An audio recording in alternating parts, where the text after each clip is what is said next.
which is welcome to trading.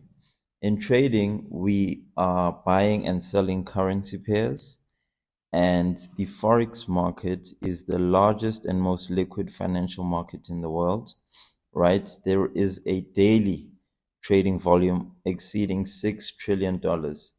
Every single day, there's $6 trillion that is rotating in this market that we participate in. So here's a brief overview of how it works. The key concepts to remember is currency pairs, right? A currency pair in trading is a quotation of two different currencies, where one currency is quoted against the other. It represents the exchange rate between the two currencies. Here's a detailed breakdown of what currency pairs entail, right? All right, so as an example, guys, we have the currency pair Euro USD. The euro in this example is the base currency, right? And the USD is the quote currency. The exchange rate tells you how much of the quote currency, which is the USD, is needed to purchase 1 unit of the base currency, which is the euro. Now we have to look at the types of currency pairs. Currency pairs are categorized into three main types based on their liquidity and trading volume. We first of all have major pairs. These are the most traded pairs, guys, and involve the world's largest economies. Examples of these are Euro USD, USD JPY, GBP USD, and USD CHF. Second of all, we have minor or cross pairs. These pairs do not include the US dollar, but still involve major currencies. An example would be Euro GBP, Euro JPY, and GBP JPY. Exotic pairs would be our third one.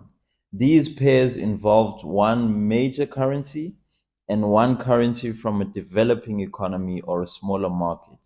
An example is the USD TRY, or US dollar versus the Turkish lira, or Euro TRY, the euro or the Turkish lira, or the USD ZAR, which we use in our own country, guys, the US dollar versus the South African rand. Okay, guys, now that we've covered currency pairs, exchange rate, bid and ask prices, spread, let's come back and look at leverage, right? So what we're dealing with when we're working with leverage, this is something that refers to the ability to control a larger position size with a smaller amount of capital. It allows a trader to amplify their trading returns, but it also, this is a very important part to remember, it also increases the potential risks. How this works, guys. So when you open a position in the market, you do not need to put up the full amount of the position's value. Instead, you can deposit a fraction of that amount as collateral, which is known as the margin. This is explained when you look at leverage ratio. If you look at a leverage ratio of 1 is to 50, 1 is to 100, these are examples which indicate how much larger your position can be relative to your margin deposit.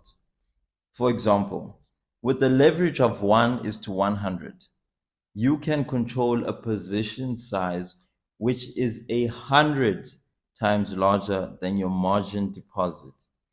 If you have $1,000 in your trading account, this is the example I want you to remember.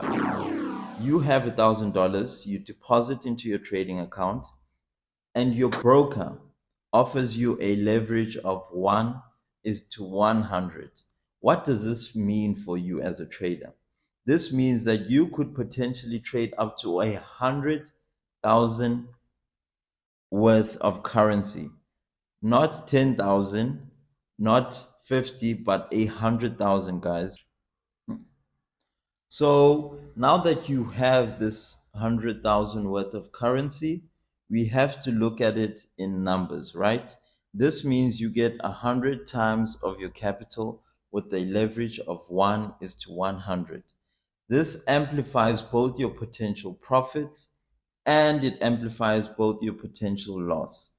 While leverage can increase profits when trading moves in your favor, it also magnifies losses if the trade moves against you. Risk management is very important, and having risk management strategies such as setting a stop loss and using proper positioning and proper position sizing